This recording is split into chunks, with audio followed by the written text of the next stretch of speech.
Hey, it's Chris. In this video, I'd like to explore a bit more about what makes, in my view, Mesh really special, and that is really powerful table functionality.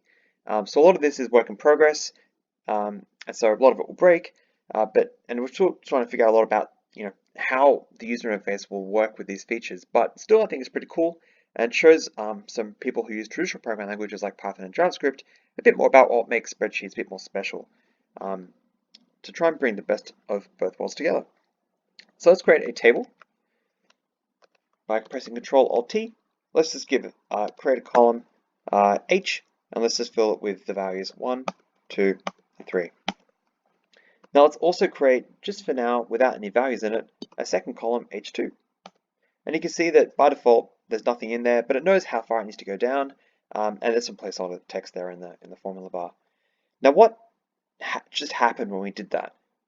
So before I step into the code pane, as I've said a couple of times in previous videos and on the website, Mesh is a JavaScript code editor that feels like a spreadsheet. But more precisely, it is a way of binding actions in the spreadsheet user interface to changes in JavaScript code, more precisely in the abstract syntax tree.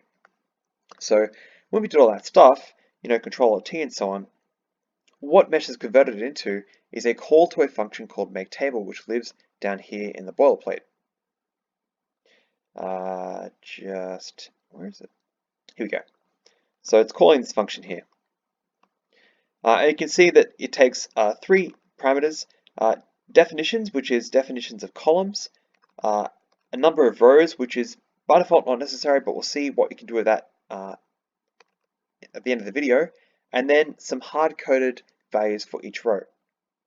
And you can see that's exactly what we see here. So starting from the bottom, you can see the hard-coded values we entered for the column H here in an array or list of objects.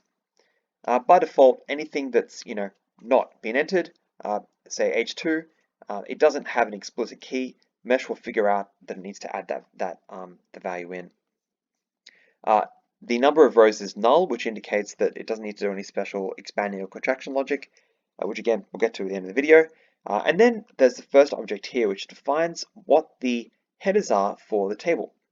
And by default, the value of a given column will be null, and that's exactly what we see here. But if we change that to say 1, then we will see the values in that change as well.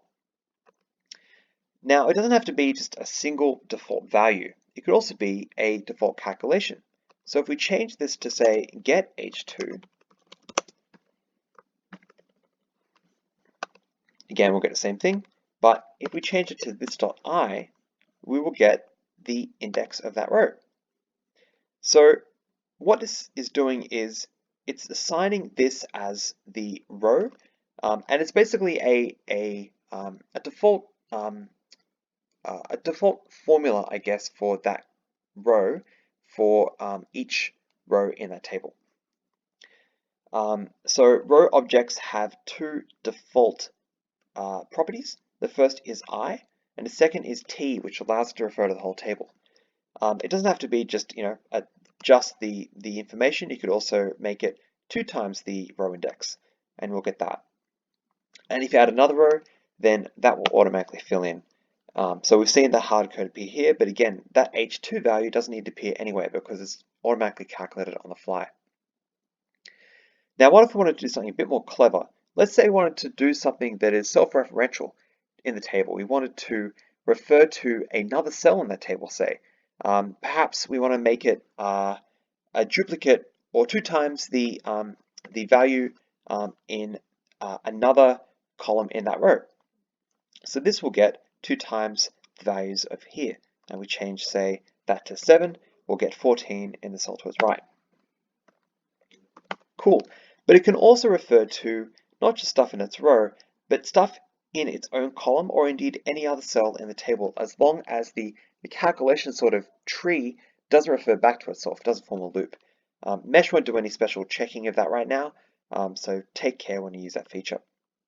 So let's do something that says if it's the first value in that column, it just wants to be 1, otherwise it's the duplicate, sorry, the twice the prior value in that column. So let's say if this dot I equals 0, then make it 1. Otherwise, make it 2 times this dot t, this dot I minus 1, and that should give us this. And what have I done there?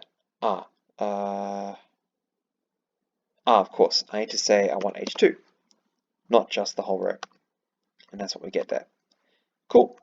And if we change that to say 2, we'll get double as a starting point. So there's no loop there. It just knows that it needs to special case the first one. But we don't have to, although we have to define that logically, if there's no, default values here, you can override that calculated column. So let's say we wanted to make that -1, say. That's fine, we can do that. Or if we wanted to change it midway through, we want to change that to say 7. That's fine too, we can override it. And you can see that these hard codes are appearing in these objects down here. So it's only storing the minimal information it needs to be able to reconstruct this table. Now that's not all it can do, and I did say that there's a second parameter here in makeTable that lets you control the size of the table. So let's do that. So let's get rid of the column H, and let's get rid of all of these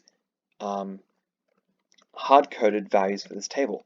And let's just do something that is a little bit different. Let's make it 3 rows. So by default, it's going to just take whatever's in the hard-coded in this array here, but otherwise, if that is specified, it will generate rows. So let's try that.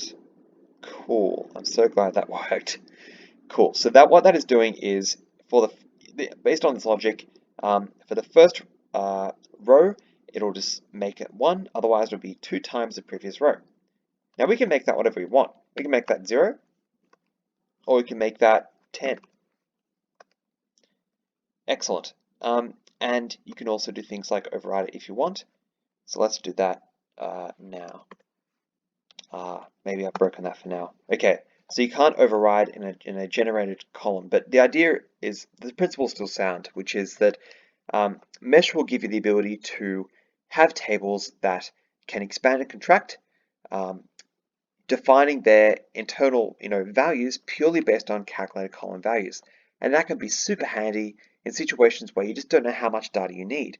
Say you want to define how many rows you get based on external value in another cell, for example. Mesh will let you do that. So let's try and fix it up. Let's go back here. Say, might have to reload the whole app. That's fine. I can do that. Paste that, and that should work. Cool. Let's see if we can control this value from another cell. So let's say row count. Oops. Let's say I want 3 rows, and let's call the cell row count.